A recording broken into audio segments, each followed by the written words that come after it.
All right, let's go ahead and get started while we have our, while the other folks continue to roll in. So welcome to today's webinar, Decarbonizing NYC Summer of Solar. We're so grateful to have you all here with us today. A few quick housekeeping items before we get started. Please note that this webinar is being recorded and we will send out the recording link later today, tomorrow morning. Second, if you have any questions for our speakers during this webinar, you can use the Q&A chat, and we encourage you to upvote the questions that you want to hear most about. We will have some time to answer audience questions at the end.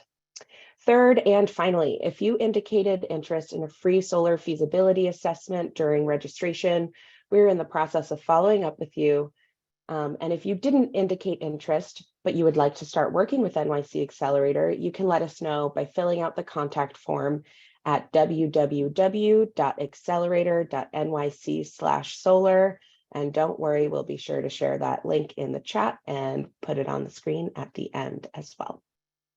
So we have a great program lined up today. Here's what you can expect. We'll have a brief presentation followed by a panel discussion, and then we'll open it up to audience Q&A. Without further ado, I will hand it over to our moderator today, Carly Ayukawa. Thanks, Natasha. Hi, everyone. Thank you for joining our Summer of Solar webinar today. My name is Carly Ayukawa, and I'm a solar specialist with the New York City Accelerator. And as a solar specialist, I really enjoy engaging with all different kinds of building stakeholders and educating them about what solar looks like in New York City. Prior to the Accelerator, I worked for the Hawaii State Energy Office, focusing on community engagement and outreach. I'm really excited to moderate this webinar today because of our awesome panelists, Alex, Daisy, Chris, and Sean, who I'm going to introduce now. So first, we have Alex Alexandrov. Alex has been involved in real estate development and construction for over 20 years, with a focus on ground-up multifamily developments and tenant-in-place affordable housing retrofits. Alex is the co-founder of Atlas Builders, which specializes in construction management, owners representation services, incentive procurement, and retrofitting existing buildings. Next, we have Christopher White. Chris works for the largest landlord in North America, the New York City Housing Authority, also known as NYCHA. Chris is a program manager in NYCHA's sustainability department, which falls under their asset and capital management division. Chris is responsible for fulfilling NYCHA's commitment to host 30 megawatts of solar power by 2026 as part of its sustainability agenda. Chris also assists on other sustainability and energy-related projects, such as NYCHA's micromobility pilot programs. Next, we have my colleague, Daisy Rivera. Daisy joined the New York City Accelerator team in early 2022 to help bring affordable renewable energy to New Yorkers. Prior to the Accelerator, Daisy was a data analyst, a sustainability graduate student assistant, and a wetland team researcher. Daisy has a master's in environmental policy from Pace University with a focus on environmental policy, accidental wetland conservation, and sustainable management practices. And finally, we have Sean Dolce. Sean has a hybrid background that spans over 17 years in full stack software engineering, workforce development, and consultative tech sales. Sean is the founder of Climate 64, which is a climate tech job management startup that helps HR managers find and hire diverse technical talent. Sean is a certified New York City green building operator and a longtime advocate for clean energy. Prior to Climate 64, Sean was the business development manager of sustainability and clean energy at the HOPE program.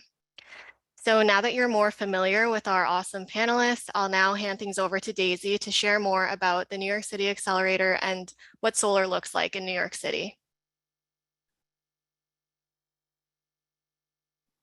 Hi, good morning, everybody. It's Daisy speaking right now.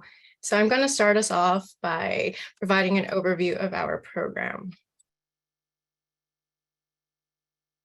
So what is the New York City Accelerator? So essentially, the New York City Accelerator is a city program that helps control costs, meet compliance requirements for local laws. It helps boost buildings' performance, increase energy savings, and reduce carbon emissions across New York City. So some of the offerings that we provide are free technical guidance to help the market transform how our buildings operate and are built, as well as identifying building upgrade projects to help meet emission limits established under the Climate Mobilization Act and other local building energy laws. We also offer no-cost building operator trainings and support green workforce development. We also help building decision makers we connect building decision makers directly to service providers. And we help buildings identify financial incentives, such as financing, such as the New York City Accelerator PACE program. And okay, so how does the New York City Accelerator work? I'm going to start off with who is eligible. So essentially any privately owned building that is greater than 5,000 square feet, new or existing. Now, what if you're a building that's smaller than 5,000 square feet? Well, don't worry, we partner up with many organizations and we will refer you over to one of our partner organizations, such as the Center for New York City Neighborhoods. And how does it work? So you can either call us or get connected or email us to get connected with a dedicated account manager that will help you receive objective advice customized to your building's energy needs. And how much does it cost? And essentially, what's the cost, the catch? There is no catch, there's no cost, there's no commitment. It's completely free to participate at any point in time. Next, I'll be talking about solar in New York City specifically. So as many of you guys know, going solar is required as part of the Climate Mobilization Act that was introduced in 2019. So buildings must either have a green solar roof or a green roof or a solar energy project for new buildings and major renovations. So solar is now a requirement as part of the law, and the New York City Accelerator program exists to help make that possible to all New Yorkers. The status of solar in New York City. So here we have a graph of the US solar PV pricing trends and deployment growth. So as you can see, this spans over 10 years, and you can see that the price of solar has dramatically decreased over the last decade. But of course, the New Yorkers still face many barriers, and some of those include the construction red tape, complexity for multifamily buildings, and just the fact that we live in a dense urban environment. We're in New York City, one of the busiest cities in the world. So the New York City Accelerator has helped more than 600 buildings adopt solar. So here's a breakdown of our program module and what you can expect if you are working with us. So we start off with a solar feasibility assessment, which leads to a tailored solution for your building. We then explore applicable financing and incentive schemes, as well as connecting you to NYSERDA approved installers in the city. Now, the importance of going solar. So, of course, we have to meet our local energy laws in the city, but solar is a key component to combat climate change. So buildings account for approximately 70% of New York City's greenhouse gas emissions alone. So there is a great importance that solar has on buildings in New York City. So solar will ultimately ease the reliance on New York City's old and constrained grid, as well as reducing the energy burden for low-income New Yorkers, and ultimately leads to more green jobs placement in the city. Next, I'll be talking about how solar works. So there are 3 types of solar installations you'll see in the city. First being the ballasted array, which is one of the cheapest options out of all 3 that are shown right here. It is very low profile. It's ideal for low to mid-rise buildings, and it requires little to no roof penetrations. The next 2 options we have are a planer or a canopy. So both of these are ideal for high-rise buildings due to higher wind patterns up at those heights. And looking at the planar array, it allows for more solar production as there is no spacing in between, as opposed to the ballasted. You see there's like inter-row spacing. So this option is best for tight and smaller constrained roof spaces. And the last option we have is a canopy. So this one allows for us to cover the entire roof span and to maximize solar, and it allows for recreational space as well, as it's raised anywhere from 9 to 12 feet off the ground. It is the most expensive option out of all three, but there are benefits you can weigh with either. How solar works. So there are two major components to a solar energy system. The first being the solar modules themselves that are on top of the rooftop as they're converting the sunlight into electricity. The second is the inverter, which converts the direct current electricity into alternating current electricity that's distributed throughout your entire building for use. So the inverter is typically hooked up to your meter, and it will measure how much energy the system is producing. So given that it's connected to your meter, it's connected to the Con Edison grid. And that's for safety reasons, of course. So any unused electricity is going to be sent back to the Con Edison grid. And since the inverter is tracking how efficiently the system is producing energy, you'll accumulate a bank of credits that are applied towards the time of year when there are shorter hours of sunlight.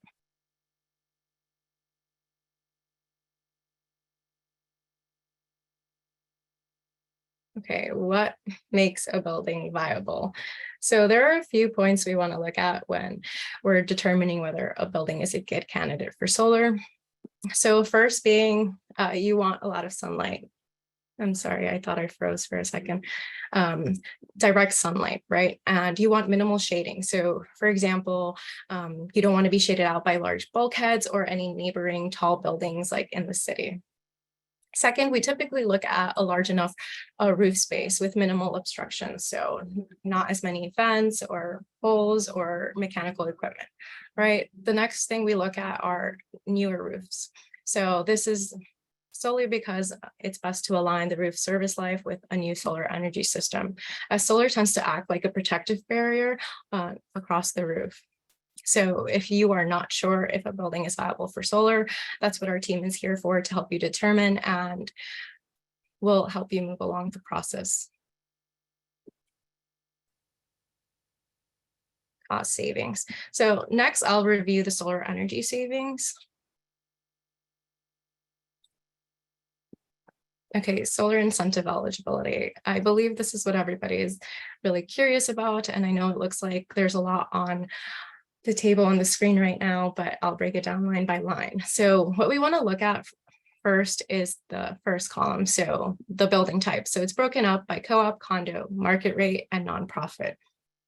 So the second line is the NYSERDA NY Sun incentive. So essentially, this is a rebate that is paid directly to the installers and will currently cover $1 per watt for installations.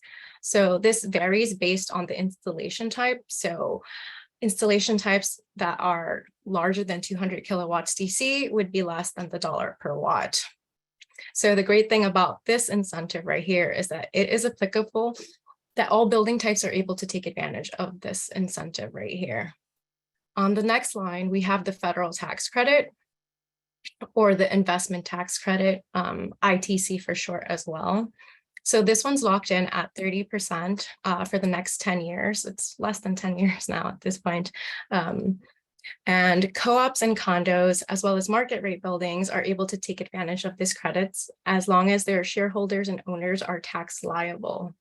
So the next line that we have is the state tax credit, or the solar energy equipment credit, that is equal to 25% of your qualified solar energy system. So co-ops and condos are able to take advantage of this credit, again, if they are tax liable. On the next line, we have accelerated depreciation. So the accelerated depreciation credit is only available to businesses that are tax liable, again. And the last line that we have is the property tax abatement, or the PTA for short. And this abatement provides an abatement directly to the building's property tax bill over the course of 4 years, as long as there are taxes owed. So this one covers roughly 30% of the system cost and cannot be combined with any other abatement. So if you have another abatement, you will not be able to take advantage of this one. So I just threw a bunch of information, but the New York City Accelerator team is here to help you understand which incentives would be applicable to your building type. And at the very end of this presentation, we'll share our contact info and how you can get in contact with us, and we can help you determine which incentives you will be eligible for. The next slide. So I want to talk a little bit about NYSERDA's NY Sun rebate. So this one's important just because every building type is able to take advantage of it, and it's paid directly to the installer. There is an opportunity that could be paid to the owner instead. So the purpose of the rebate is intended to bring down the upfront cost to the building owner. So this essentially covers 20 to 40% of the total system cost. And it is important to note as well that incentive levels are subject to change. So when it comes to contracting, interconnection applications must be submitted and approved in order to lock in those incentives, so you don't lose that in the current incentive rate that it's at now.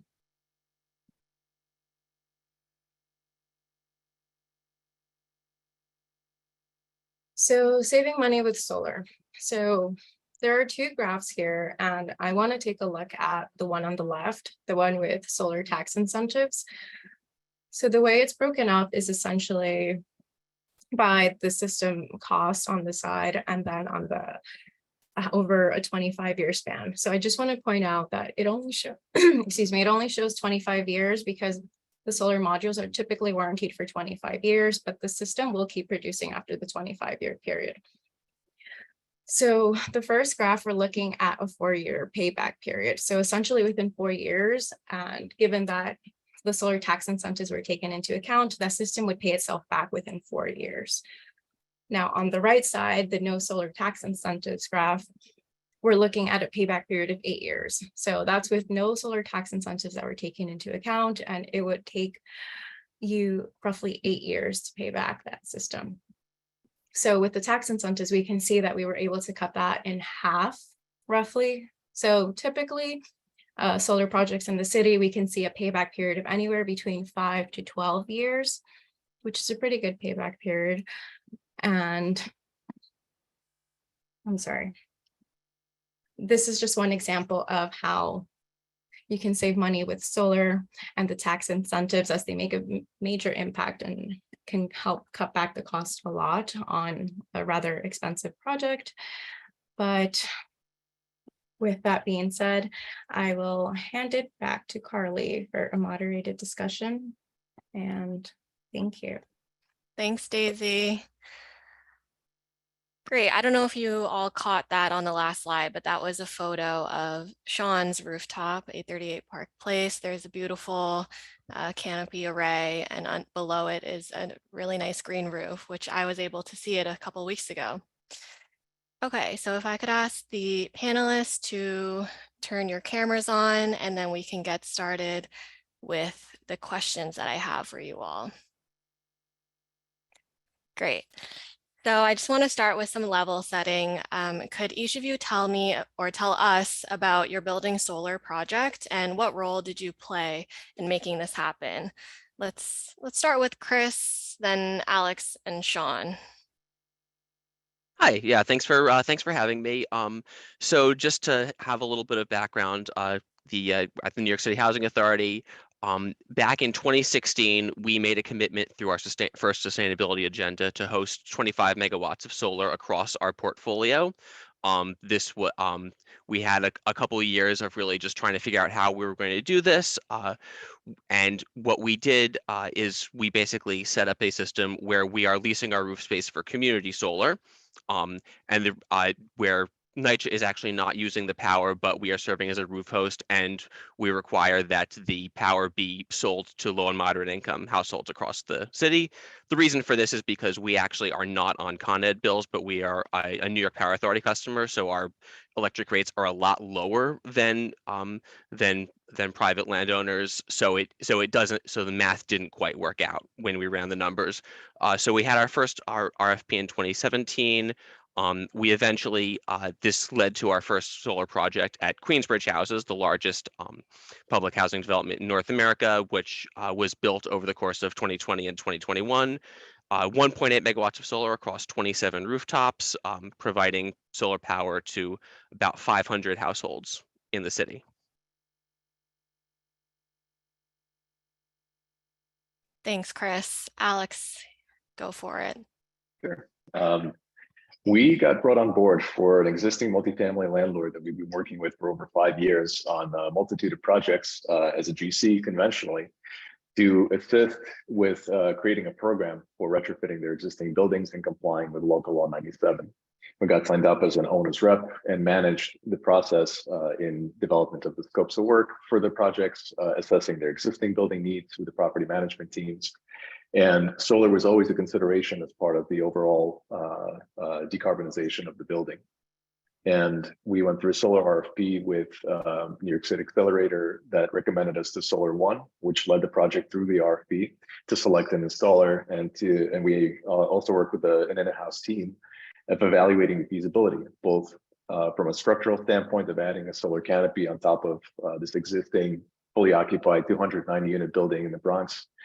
Roosevelt Gardens is a 100% affordable housing project that's been in service for many, many years. And the intention is to continue to provide the benefit of affordable housing to the residents that are there as they either age in place or as they continue to grow in their community. And our responsibility was to shepherd the project through the design stage and also implement the construction coordination. And so we went from owner's rep into construction management, overseeing the solar installation as well as the rest of the building retrofit. Thank you, Alex. Sean? Sure. First of all, thanks. Fantastic to be here. Thank you for inviting me. This is awesome so far. So we basically, how I influenced this particular building on 838 Park Place is, our board is relatively progressive when it comes to environmental sustainability. And so from the onset, we actually wanted to put a solar array sometime back in about 2016. And we worked with Solar One, Block Power, UHAB, which is our co-op is actually an 8-unit HDFC. So we're affordable co-op unit. And we basically opted to get a solar array with our inverters installed in the basement. We also added some heat pumps via Block Power and a few other companies.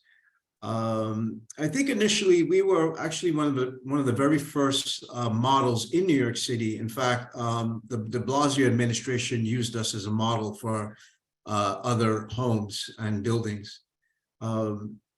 Right now we have, I would say, we also have a green roof. You'll see some of the pictures that Carly had shown earlier and Daisy had shown earlier. We just added that earlier this year. So altogether, the idea is really to mitigate a lot of flooding, reduce the heat island effect, and a whole bunch of other things, and of course, save energy and money. Thanks, Sean. So for our audience, as you can see, there's just a whole bunch of reasons why different buildings want to go solar, and New York City Accelerator can work with you to figure out the best way to move forward with that. I guess I'll start with Chris, or I just started with Chris. I'll start with Sean. What benefits does your building see now that you have solar? So that's what I would assume everybody's here for, to understand the benefits of solar. So the very first thing is, at first, the initial cost may seem daunting, particularly for, we're actually a small 8-unit co-op.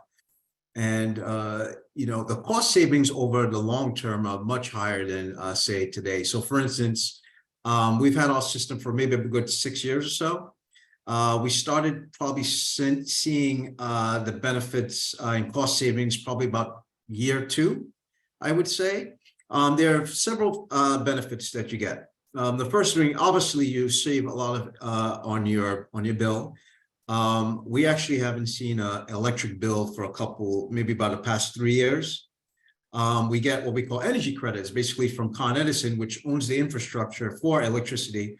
They basically pay you back in credits, and what happens is they kind of accumulate over time, and so you don't end up actually paying a bill. As far as incentives, I think that's probably the biggest thing. When we got our solar array in 2016, 2017, it was far more expensive at the time than it is today. And of course, there are much better technologies available today. And so I think we saved a good, probably there are different options to getting a solar array. So you could actually lease it, you could buy it outright. We actually decided to buy it outright because that way we could not just own the equipment, but we could also control some of the things like the metering and that type of stuff, and have basically service it as we see fit. Probably one of the biggest incentives is your tax savings. So we're able to write off the entire solar array, divided amongst the 8 units. And so over 5 years, we actually wrote off the solar array, and we kind of got a lot of money back in taxes.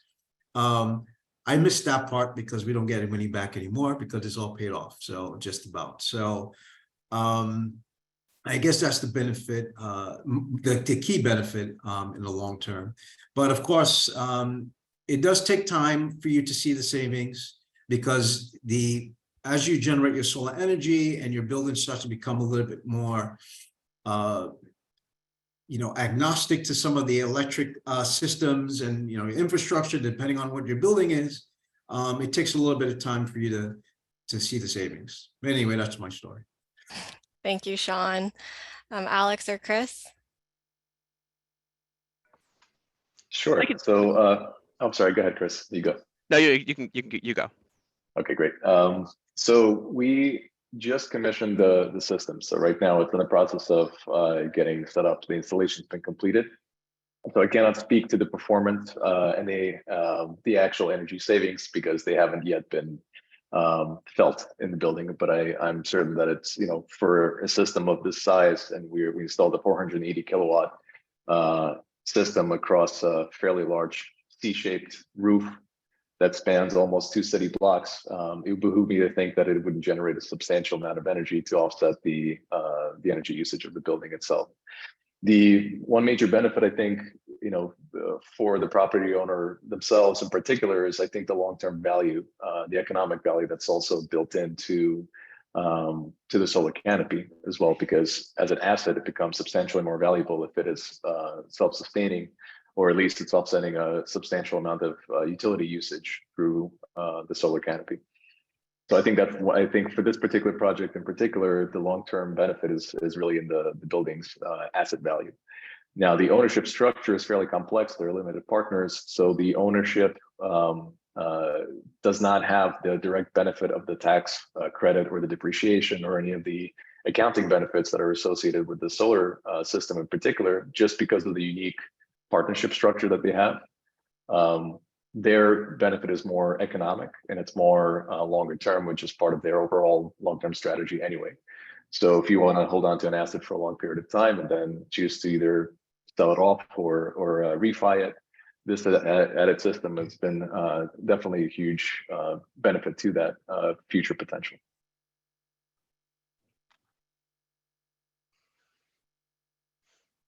Hi. Yeah, I would say for the NYCHA Solar, one benefit that we do not actually have is we don't pay any taxes as a government agency. We don't pay any taxes, so we were not able to access the federal ITC previously. I think with direct pay that might change in the future.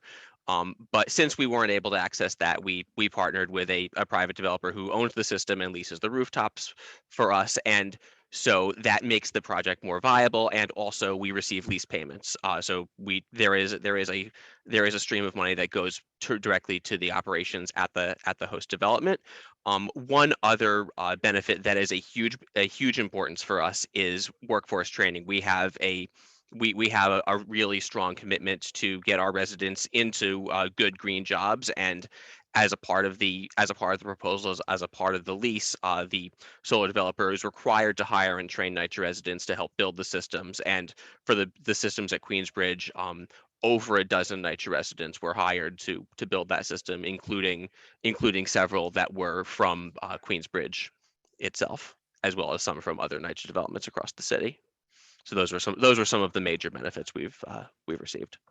Thanks, Chris. I really appreciate all of you sharing your perspective, because on one hand, with Sean's building, it's like tenants don't receive electricity bills. With Chris's perspective, we have like NYCHA being able to train up their residents. And with Alex, the building is able to see really long-term like economic value from the solar system. Now, I'd like to hear a bit more about what were some of the challenges that you faced in making this project a reality. I'll start with Alex, then Chris, and then Sean. We had a tremendous support from both New York City Accelerator and Solar One. So the major challenges really we faced were initially figuring out the system sizing, in particular, whether we're going to go big or if we're going to go a little bit smaller, what type of panels we're going to utilize. The RFP process was fairly streamlined, and we went through 4 finalists. It was tough to pick a winner. I think one of the challenges was figuring out how we can lump in the cost of roofing replacement as part of the solar prep. And I know that was one of the questions that somebody raised in the Q&A, so I might as well address it now as part of this answer to some extent. Even though there's no direct incentive for the roofing replacement under New York Sun, which is the major solar rebate from NYSERDA, we were able to include the roofing cost to generate additional benefits to the solar system to drive the maximum incentive and the tax incentives as well. So figuring out the math on that it wasn't, I wouldn't say it was super challenging, but it was one of the issues that we had to work through. We had the support of the ownership.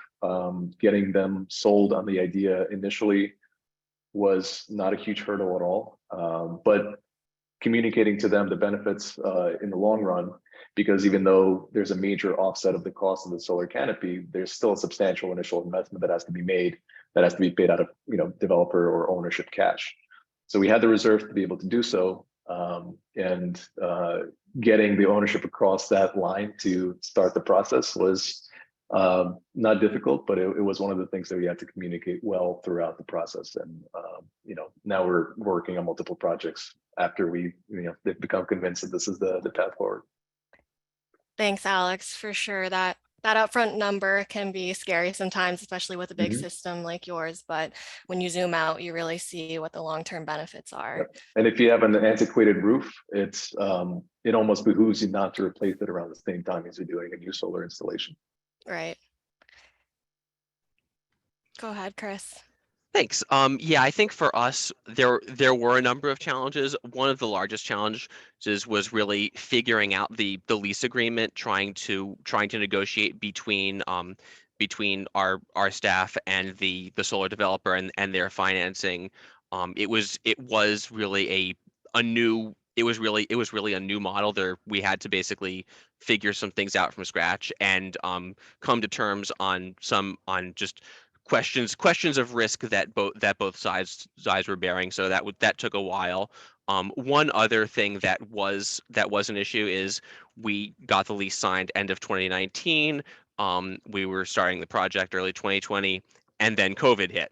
So there were definitely construction delays related to that, and also there were challenges in doing the customer outreach, trying to get low and moderate income households, including NYCHA residents who pay their own electric bills. Most NYCHA residents don't, but we do have some across the city. So trying to do that outreach during the middle of a pandemic was a bit of a challenge.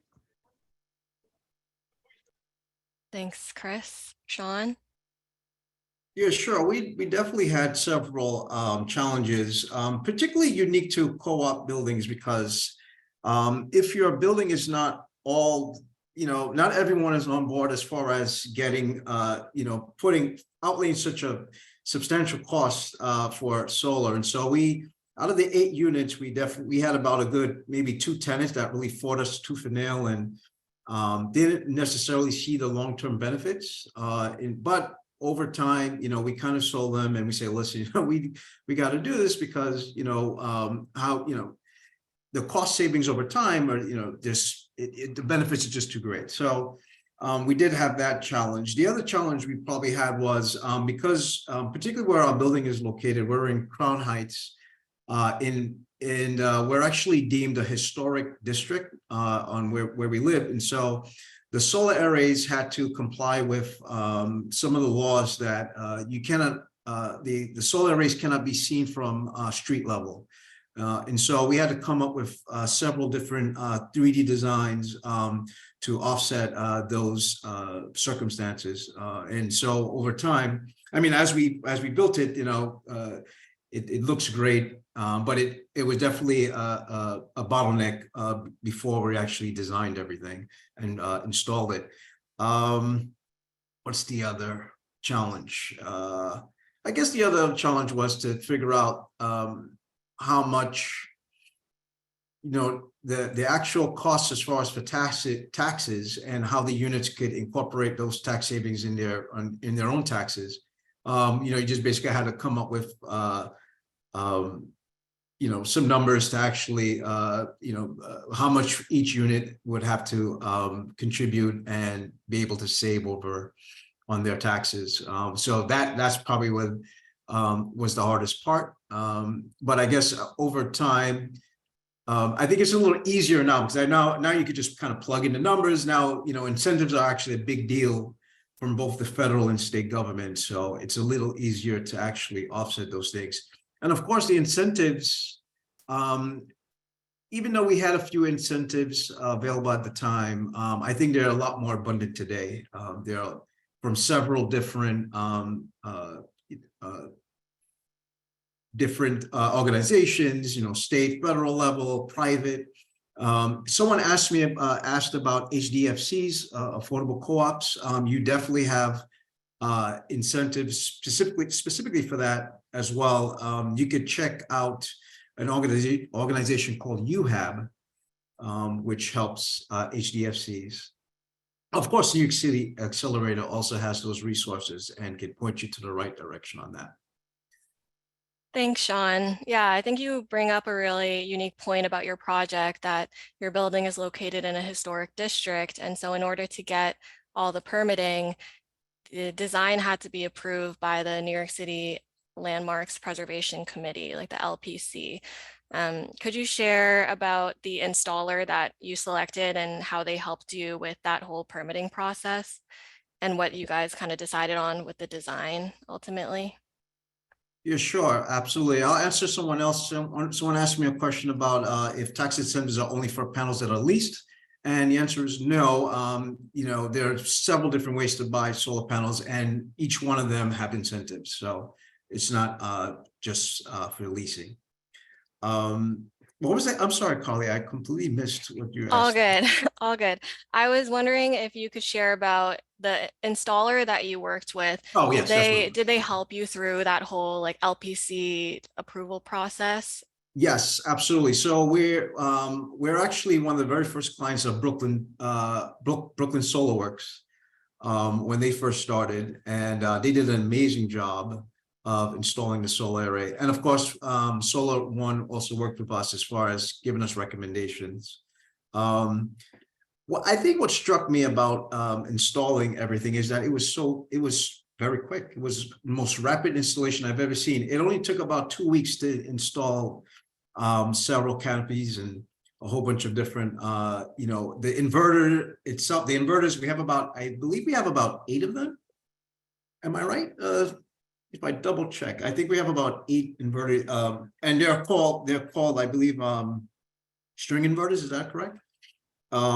So they're all, there are different, obviously there are different types of inverters, but They installed them all in the basement, all this within about 2 weeks, which was amazing. Who else? The only other installers that we've worked with are probably with heat pump organizations and companies, which is a little bit different. But someone also asked about stability of a roof. Yes, you definitely have to have your roof analyzed and checked before you can actually install any of this stuff. So if you need to do repairs or any of that stuff, that has to be done first before you even think of solar. I would love to speak to that too, if I may. Sure. As part of because we were adding a large solar canopy on an existing fully occupied 6-story building in the Bronx, we needed to make sure that the existing structure can support the additional load that we're adding on top. So what we did was we did a handful of roof penetrations to do cores and see what's actually below it. We obtained DOB drawings to find the existing structural plans for the building. And when we did the probes, we wanted to make sure that there's the proper structure in place to be able for us to mount the system where we want it to be mounted. As part of the solar prep, we removed the existing roofing and we installed a new roof that was a GAF product. At the same time as we're installing the supports for the solar canopy that is then mounted on top of it. So that was part of the consideration for us to make sure that the existing structure can support the additional weight of the solar panels, and that is how we went about it. Yeah, if I could just like quickly jump in on that, one thing that is a very important point, the condition of the roof is really key to this. We have a large roof replacement pipeline, and generally we're putting our solar behind that. So basically, whenever you have a new roof, then we're going to consider solar afterwards, because these panels need to last for 20-25 years. We don't want to. It's too much of a risk for everyone to have to take the panels off to do re-roofing. And also it's really important for us to maintain our roof warranties, which is actually one reason we generally tend to prefer the ballasted systems that just sit on the roof, and you don't have the penetrations. There's much less risk that there's going to be water penetration, even though the ballasted systems don't cover as much of the roof as a canopy system might. The lower cost and the lower risk for the roof is really important for us. Thanks, Chris. Yeah, my colleagues and I like to compare it to like a marriage, that the roof and the panels are just kind of marrying each other. So you want them to be new, fresh, have a long life for both of them ahead in order to do solar the right way. I'd like to move on to my next question, which is, what are the key resources that you use to implement the project, and how did solar specialists like the ones at New York City Accelerator help to make this project happen? Anyone feel free to jump in. I'll jump in. Thanks, Chris. Yeah, I will say we did not work with NYC Accelerator directly, but I know that Solar One does, and Solar One was a part of the project at Queensbridge. They weren't like the lead developer, but they led the solar training for our residents. One thing that was a huge resource for us was NYSERDA. We actually got a grant from them back in 2016, 2017 to do some basically pre-development technical assistance. I think it's PON 3414, and that really helped us set up this program. And I believe that is still open for nonprofits and that want to really build up their technical capacity to run these programs. That was a huge help. And then also NYSERDA has a number of incentives, including the multifamily affordable housing incentive, which definitely made these projects a lot more financially feasible than they would have been otherwise. Thanks, Chris. Yeah, Yes. and if I can just end one more thing, again, it's like the fact that we're doing these as third-party roof leases means that we're able to bring private capital to help fulfill these sustainability goals, which allows us to use our scarce capital dollars on other like really core building needs to sort of protect our tenants' health and welfare. Thank you, Chris. Yeah, shout out to NYCERTA for the New York Sun rebate. When you engage with the New York City Accelerator solar specialist, we'll put together a solar savings estimate, and you'll definitely see that NYCERTA rebate, which really helps to lower the upfront cost of the solar system and reduce the payback period greatly. Alex, would you like to go next on what resources were key in implementing the Roosevelt Gardens project? Absolutely. I also second Chris's comments regarding NYCERTA. We did receive a flex tech energy incentive early on when we were initially doing the feasibility assessment for the project, even before solar became a viable option for us. So having that early on support from the agency, plus having a motivated ownership group that thought ahead and recapitalized reserves was extraordinarily helpful to us to be able to pull off this project. And the team at Solar One, as I mentioned before, was top notch. They were extremely well organized. They managed the RFP very professionally and transparently. We had 2 stages of interviews with 4 finalist solar installers. And we made our selection essentially based on not just the qualifications of the team, but also what they brought to the table in terms of having an in-house roofing team, which was ultimately the major decision factor for us. Because if we could do the roof and the solar installation with one shop, we would be the beneficiary of a much more efficient process. Because otherwise, in construction, you always have finger pointing when something goes wrong. And in this case in particular, there were no major hitches along the process. And we were able to both hold the installer accountable and make sure they did the great job, which they did, and had a lot of support from the agencies as well. Thanks, Alex. You bring up a good point about selecting an installer is really key, and there's so many out there. And so how do you choose? So that's something that the solar specialist at Accelerator can assist you with. We can recommend the top 20 installers in the city and point out a few that we believe would be a good fit for your project. Sean, what Sure, resources? absolutely. I will elaborate on that as well. Solar One was absolutely outstanding. They were kind of like the premier, they're one of the very first, organizations to really do this in New York State in general, in New York City itself. And they're, very knowledgeable and just basically had access to a lot of the different, not just tools, but, resources as far as installation and all that kind of stuff. But there's also, as far as resources, someone had asked in the Q&A section about Con Edison's role. And the truth is Con Edison owns the entire infrastructure, so there's no going around it, getting around it at all. One of the things we learned when we first installed solar is that the meters themselves are, controlled and managed by Con Edison. But there are actually options to figure out, you can actually own your own meters as well, but they have to be compliant with the way Con Edison does their thing. In fact, I know the meters have to be read remotely as far as, your Wi-Fi has to be stable. And because if the signal is lost, then, there's some issues. Con Edison comes on site and they try to troubleshoot the meters, and it's not something that you like Con Edison when they come on your site. I think one of the biggest things is, I think Con Edison themselves were actually relatively new to solar as well when we first installed it. And so they're trying to figure out different energy programs. The first thing they do is ask you if you have your LEDs, if what energy efficiency do you have in your home before you can install solar. So generally you have to go through that program as well. And I'm sure New York City Accelerator will help you with that as well. And someone also asked about battery storage. We actually don't have a battery backup system. Our energy goes right back into the grid itself. But now I think there's a wide array of, no pun intended, but there's a wide array of different battery storage backup systems that are available today.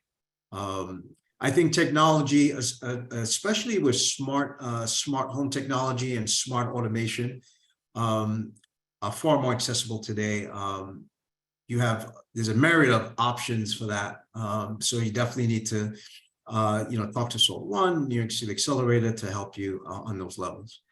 Yeah, if I can just quickly jump in on the battery, the fire department does have a permitting guide now for outdoor lithium-ion battery storage. I think they haven't really approved indoor storage yet because of the fire risk. But they're still working on it, still testing things. I know that Sustainable CUNY also has a lot of resources around that, and they've been trying to ease the path for battery storage in the city as well. But yes, outdoor space is at a premium here, we know. For sure. Thank you, Chris and Sean. I see a lot of questions popping up in the Q&A, so I want to just throw out one last question, which is sort of a what to expect when you're expecting solar. Like, what advice do you have for building stakeholders or anyone in the audience that are seeking to install solar? Alex, do you want to go first? Sure. I definitely recommend starting now because it does take some time to be able to go through both the initial feasibility assessment and then the RFP process, if that's the option that you choose to go for, as opposed to working directly with an installer. So it adds months and months to the pre-development timetable, which also still needs to be managed. And then the installation itself, depending on the scale and the size of the canopy, and also if you're doing a re-roofing project, can also take months. So if, right now we're entering August. If you want to hit the next summer season, which is a good time to do roofing replacement as opposed to doing in the winter or when you're having heating season, I would start the process essentially as soon as possible, but make sure that there is adequate financing in place to be able to carry the out-of-pocket expense to the ownership. And Sure. on our project in particular, I think that averaged about I think the offset from the direct NYSERDA rebate. We had a $2 million total cost of the solar canopy, and the rebate came in at $756,000. So, still a substantial amount of money that the owner had to pony up, but it was a huge chunk of it was paid by the rebate directly. Thanks, Alex. I think what you're sharing really helps to inform the audience about the expectations around the timeline for solar. Like it doesn't get installed the next day after you decide you want solar. And something really key about the NYSERDA New York Sun rebate is that they are allocated in megawatt blocks. And so after the block has been filled, the rebate amount will step down. And so that sense of urgency is really key. Sean, would you like to go next? Sure, I think it's a fantastic time to jump into not just solar, but anything energy driven that's designed to reduce our emissions across the city. I think right now I think the technology is way better today than when we bought it a couple of years ago. They're just a lot more reliable and efficient. You have several different inverters. I think probably the biggest advice I could give to people that are new to this is do not hesitate to reach out to a not-for-profit in particular, because they're kind of not-for-profit organizations that like Solar One and New York City Accelerator, like your local support groups have an immense amount of knowledge that you could tap into before dealing directly with solar installation companies. Because what you don't want to do is you don't want to overpay for a system that's being built that's over capacity or under capacity for that matter.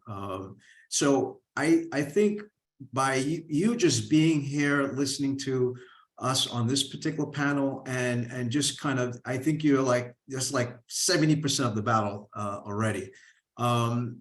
So if you need more information, definitely, sign up with the New York City Accelerator mailing list and get all the resources that you possibly can before talking directly with solar installers, because they themselves have there are so many different technologies that are coming from all around the world. Like right now, we have LG panels, solar panels, and LG is just one of like hundreds of companies that offer this type of stuff today. So back in the day, it was probably like maybe 10 to 15 manufacturers. Now you have a lot more. So anyway, that's my advice for that. But yes, perfect time for solar.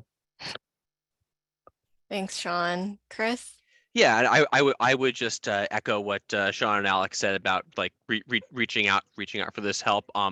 Again, also like as they said, the actual construction is probably the easiest part of this process.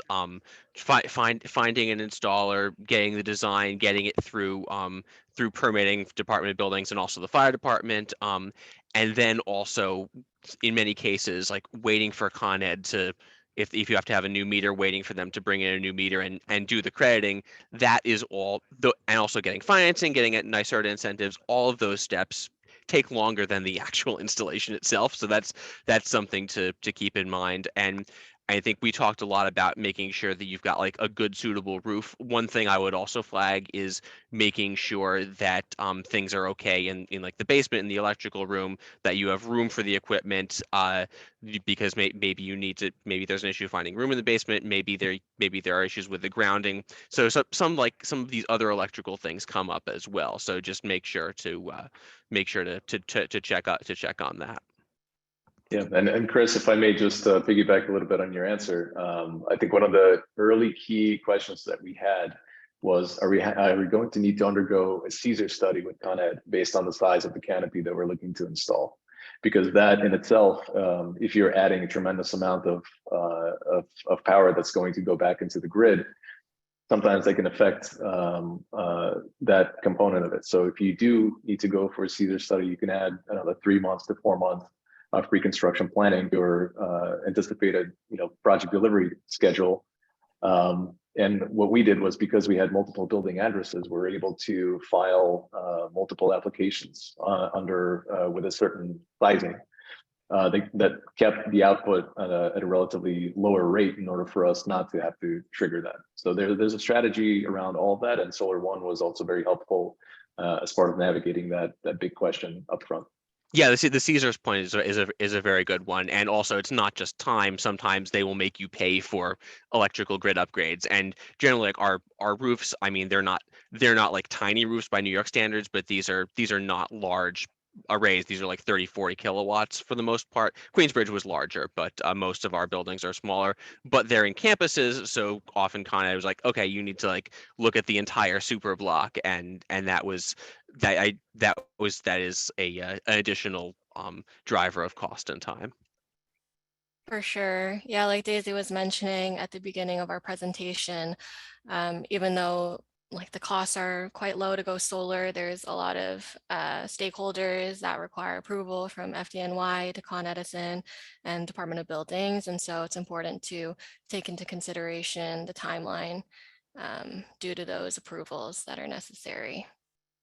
Okay, so thank you all for that conversation, and I've been keeping my eye on all these questions, and I want to throw out the first question I see, which is, what are the steps involved in getting a solar roof, like a solar on your rooftop? Maybe Daisy would be best for this question, like to go through the kind of steps.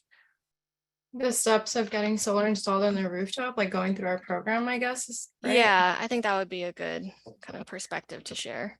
So essentially, we'll be sharing at the very end how you can get in contact with us. You can either call us or email us, and our team will connect you to an account manager. And they'll connect you to my team. Me and Carly were solar specialists.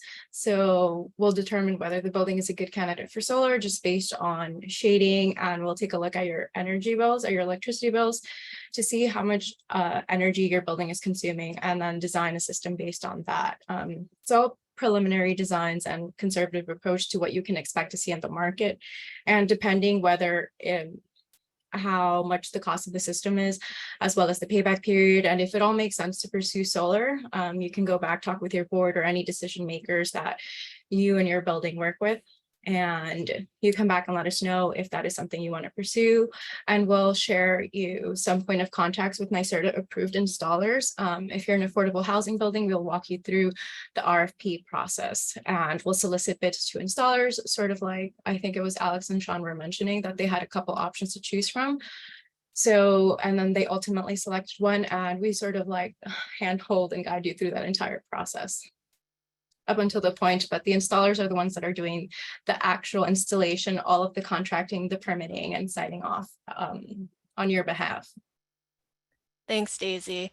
Yeah, so installers in New York City are like EPC turnkey installers. So they're going to take you from like design all the way to commissioning, and that's what's included in their like turnkey EPC costs.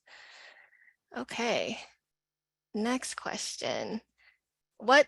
How does the average timeline for these kinds of projects look like from initial consultation to final activation? Who wants to share? I guess Daisy, you can talk about the average timeline, or Alex, I see you unmuted. If you want to just jump in and share from your perspective with Roosevelt Gardens, you can go for it, Sure. Alex. Yep. So we spent about a year in pre-construction and design, evaluating the building scope, and solar was a part of it. So as being a component of an overall broader retrofit project, we started the process as early as possible, and it took us a couple of months to get into the FlexTech application pipeline, while we were doing the initial feasibility assessment for the building and the energy audit. Once we completed that, we took about 2 months to go through the solar RFP, and that included going out to bid to a bunch of installers, having interviews, internal reviews, presenting to the ownership our findings and making a recommendation, getting them to sign off on it, and then proceeding with that final decision, and then going into contract with the solar installer. So that added another 2 months to the pipeline. So I think total from start to finish, you're looking at about a year for us to re-roof the building, the project itself, since it's a relatively large, it's a 290,000 square foot building. The roof is considerable in terms of size compared to many other smaller multifamily buildings. And even though the install itself is not fairly complicated in terms of the physical work that's being done on site, because of the number of panels, and on this building, we installed 1,075 panels. That took a couple of months. It was around 4 months for them to finish the solar installation, including the re-roof. So all in, you're in about a year from planning through completion through commissioning, which we're now in the process of. But this is on a larger scale installation. I think on a smaller building, I think maybe Sean could speak to the timeline on his building install, which was a lot smaller and much quicker.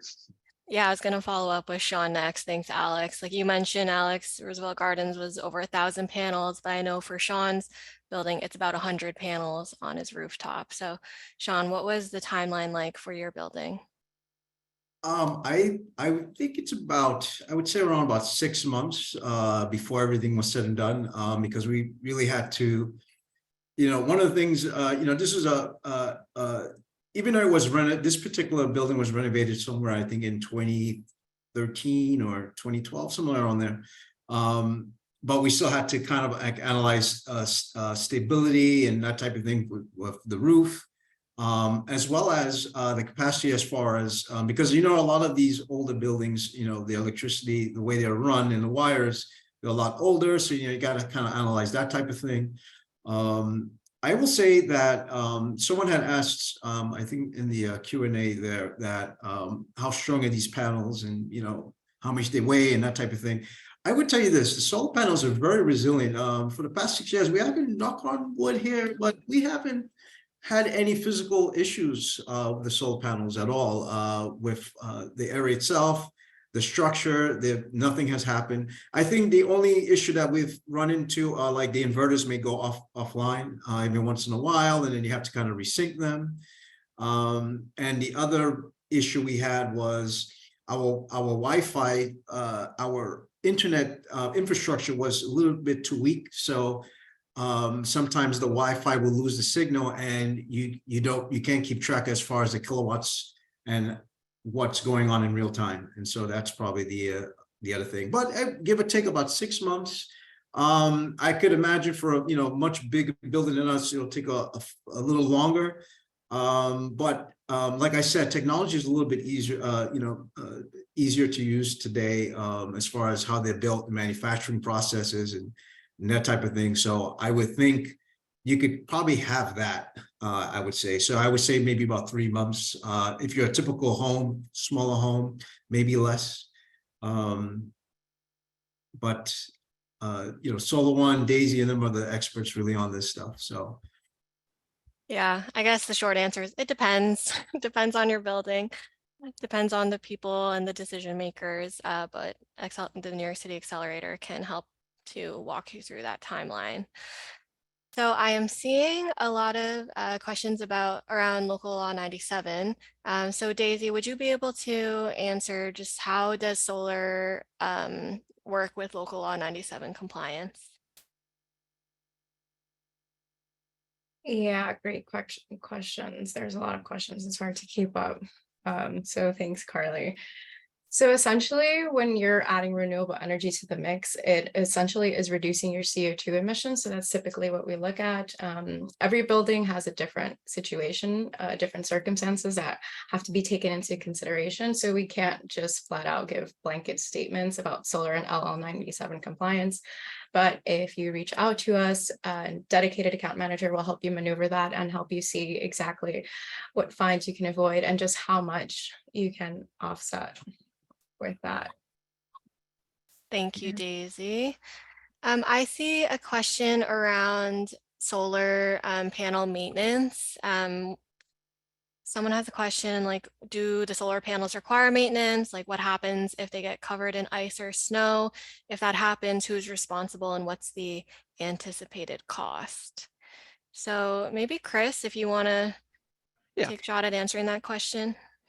Yeah, so generally these panels are, if they get snow on them, oftentimes the system owners will just let it sit and let the snow melt, because you're going to get a lot less sun in the winter anyway. The solar panels will produce most of their energy during the summer months. So they are pretty much self-cleaning. They are generally set it and forget it.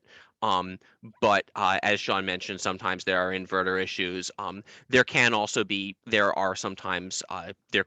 issues around vandalism. I mean, we have had a couple cases where we've had installation and there's been like a smashed panel or two, and that is something that requires maintenance.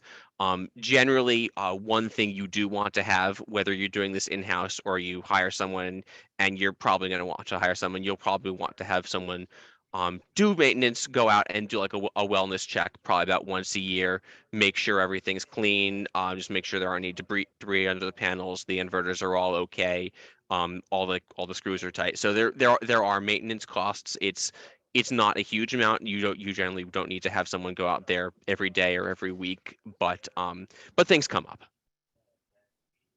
Thank you, Chris. Yeah, like we live in a 4-season environment. And so during the summer, like right now, the sun is shining hard. And so you're able to actually accumulate credits, like Sean mentioned, and those credits can be applied during the winter and kind of level out the amount of solar production you see in a year. And the panels are like pretty low maintenance and they are self-cleaning. So they're tilted in a way that when it rains or if it's windy, it can like wash away any debris that's on it.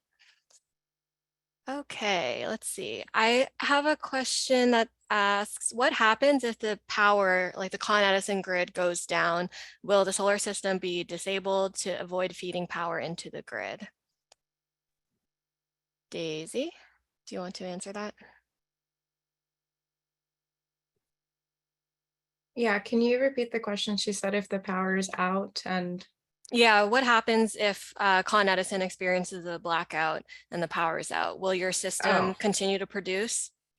Yeah, so essentially the system is going to be connected to the Con Edison grid, and for safety purposes, in case there's a blackout and there's people on the electrical line, electricians, and they have to be working actively on it, your power will go out as well as with everybody else's. So it's just for that, it's safety reasons in case anyone's working on any active lines. Thanks, Daisy. I have another question. Someone is asking whether the incentives are like stackable. So if you have the NYSERDA New York Sun rebate that goes to the installer, are you also eligible for the federal investment tax credit and then the property tax abatement? So it all varies on what building type you are, for example, but yes, you will get the NYSERDA NY Sun rebate. And if you are either a co-op or market rate building, you'll get the PTA. As long as you have property taxes and you don't have any other abatements, you can qualify for that one as well. But that's something we'll help you figure out essentially. So it all depends on your building type and if you're tax liable, if you have any property taxes. Yeah. Yeah, and one thing I'll just add on that is generally the most NYSERDA incentives are stackable with each other, but there are some exceptions, especially in the multifamily affordable housing adder. That is just a much higher base level that isn't stackable with other incentives. So that's just something to keep in mind. Yeah, there's definitely, Daisy presented that kind of complicated chart, but what we do with the accelerator as solar specialists, we look at your situation, the type of building you are, and what incentives you qualify for. So when we present a solar savings estimate, we make sure that we're portraying the incentives that you're eligible for. And then this way we're able to provide a more accurate estimate for your savings, the costs, all of that. Are there special incentives for HDFCs? I think, Sean, would you like to answer that question since 838 Park Place? Yeah, I think I had mentioned, Okay. you basically what you want to do is you have, I don't know if could you guys put that link in the chat? Yeah. You have .org, I believe. You know, so basically what they do is they help co-ops. In fact, if you're a building and you're looking to turn into a co-op, they also help with that as well. But they actually have, what's interesting is they also have some sustainability training courses, particularly for residents that are looking to get into solar, maybe heat pumps, that type of thing. They do have some courses, and so does New York City Accelerator as well as Solar One. And those courses are almost always free. So if you do get a chance, sign up to those mailing lists and they'll keep you in the loop. But the incentives, yeah, the incentives are available. Someone asked that if incentives are stackable. I think Daisy, someone had answered that, but I will tell you this: you can't fool IRS. They, you know, if you put one incentive, two incentives, you can't use the other two or three. So I've tried. So yeah, sometimes they work, sometimes it doesn't. So it depends on the type of incentive it is. And also, it depends on, someone did ask earlier if you lease it or if you buy it outright and that type of thing. If you're leasing it, usually what happens is your service provider are the ones that actually keep those credits because they're the ones that are actually paying for the actual installation and the services. So you don't see the credits directly, but I might be wrong. I think Daisy and them may have a better answer on that. But I know if you buy it outright yourself, the incentives are 100% yours. So. Yeah, thank you, Sean. So when referring to leasing your roof, essentially a third party like solar provider is like installing, maintaining, and owning the system on your rooftop, and they're paying you to be able to use the roof space that you own. And so since they own the system, they're actually the ones that can reap those incentives. So just depending on your building situation, if you have like healthy building reserves, if you can afford that upfront cost or figure out financing, you can either own your system or enter into like a third party solar agreement. I see a question that's for Alex, which is around the investment tax, the federal investment tax credit for the roof repairs that you did on that building. So what were those like specific roof repairs that allowed you to bundle some of the roof costs into the installation of the solar system?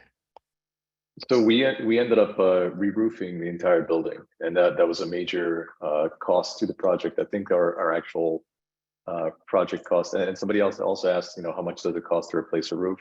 Our roofing square footage was about 46,000 square feet, and our cost to re-roof was I think 600 grand as part of the overall cost of the solar package, with the solar canopy and the roofing install. So in terms of generating the ITC, by lumping in the roofing as part of the solar installation, drove up both the NYSERDA rebate amount and the federal tax credit amount. So I'm not sure if that answers the question or not, but Yeah, I think you did a good job with it. Thank you, Alex. sure. And the roofing replacement cost was about $13 a foot. Just the roof as a standalone, if that were to be considered as a separate project, just for anybody that's looking to get a ballpark number. the larger the roof, the lower per square foot cost, typically. Yeah, and that's what we see with solar as well. If you have a larger system size, the dollar per watt price will go down. Yep. I was scrolling through the questions and I found an interesting one about a Mitchell-Lama co-op that has its own power plant, and they're actually not connected to the Con Edison grid. So they're wondering if they install solar panels, whether they would be able to receive credits. And the answer to that is yes, but very small amounts of credits. So the way it works is when you have your own power plant, your dollar or your cent per kilowatt hour rate is very low, like only like 2 to 4 cents, we estimate. So the amount of value you'd get from generating solar is quite low. With projects that are connected to Con Ed, the value of solar ranges. It depends on, what electricity tariff you are on and like what area within Con Edison's grid you're located in. And so what we do as solar specialists is we look at your past 12 months of electricity bills. We also look at the location or the zone that your building is in, and then we provide the estimate for how much solar credits you could get per kilowatt hour of electricity produced. Okay, done with that. Let's see.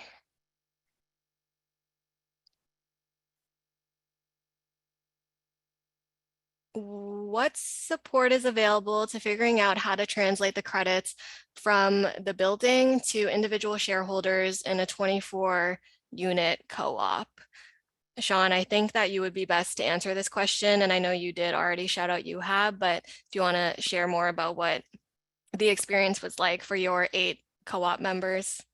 Sure, absolutely. So that's a very good question. So each unit has their own meter. That doesn't change. It's the same infrastructure that Con Edison already has in place.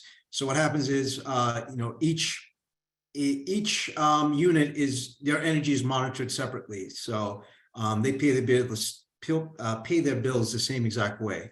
I think the only main difference, I think someone had asked something about the common areas like the hallway and that type of thing. The building pays for that because the building has its own separate meter for the common areas.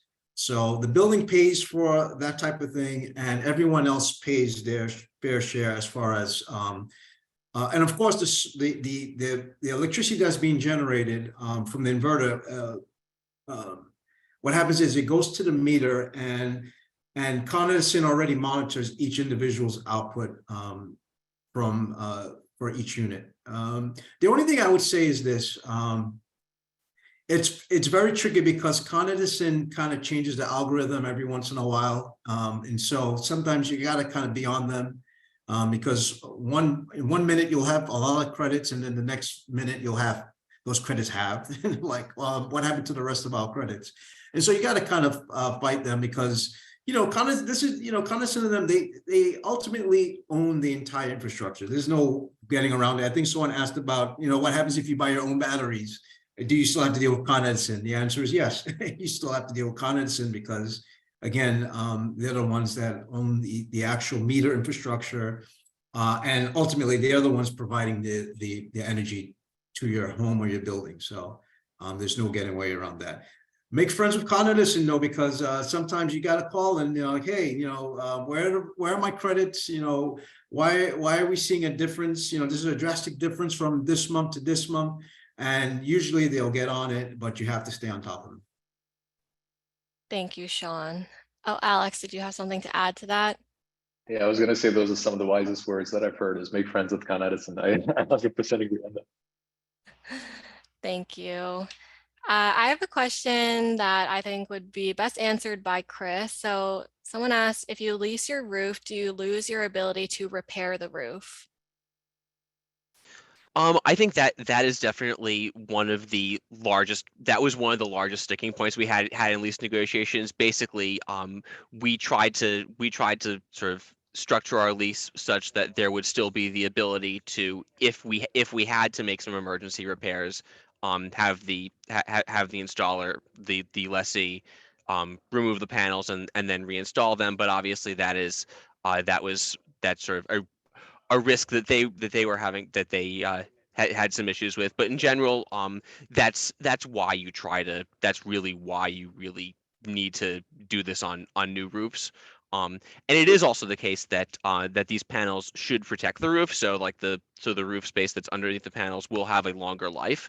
So that helps. But yes, you do need to make sure whatever agreement you have, that there is still an ability for the building owner to go in and make emergency repairs if necessary.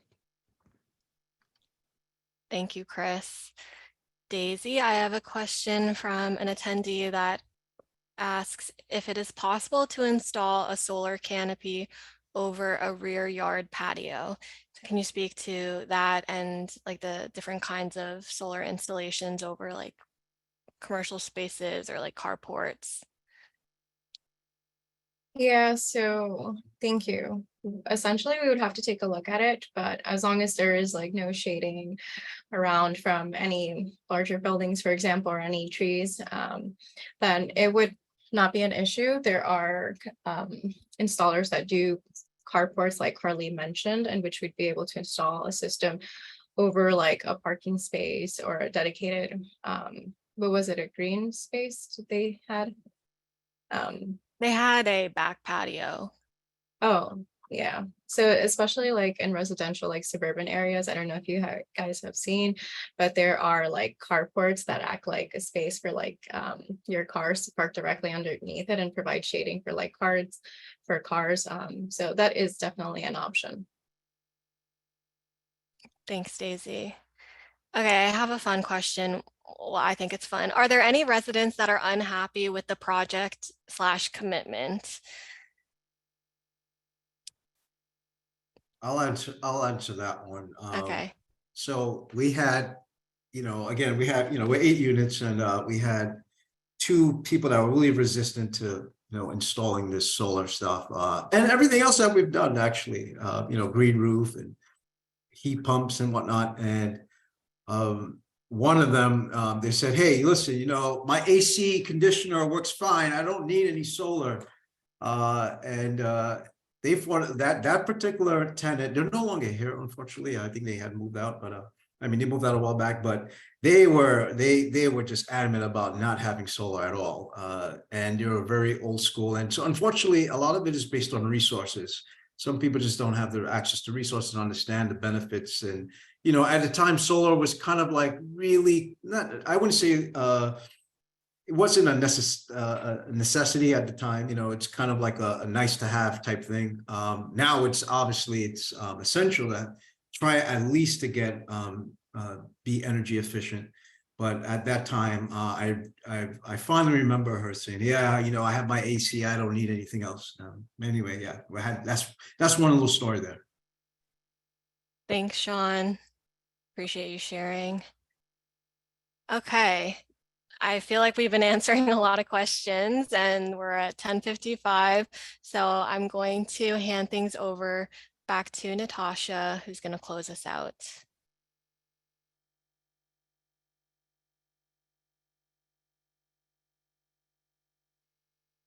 All right.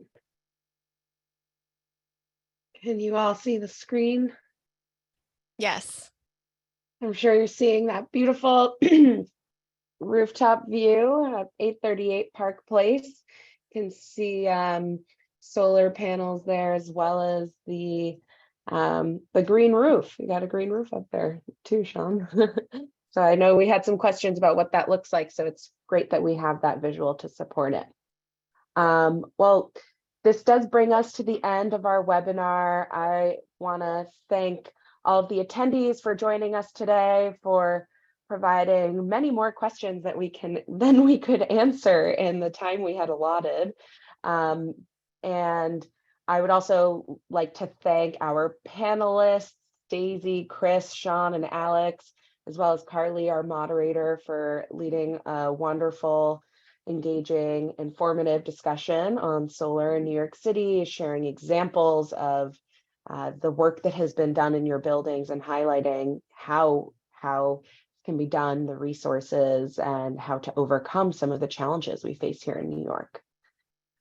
So for those of you who have joined us online, we will be sending out a recording, and would like to remind you that if you requested a free solar feasibility assessment through NYC Accelerator, we received many requests, so please bear with us as we get through that list. And you can always contact us by phone, by email, by web if you have any questions. In the meantime, our solar webpage that has all of our solar resources is www.accelerator.nyc/solar. Thank you all again. Have a great rest of the day, and we'll be speaking with you soon. Take care, Thanks, everyone. everybody. Thank Take you. care. Everyone, take care of this one.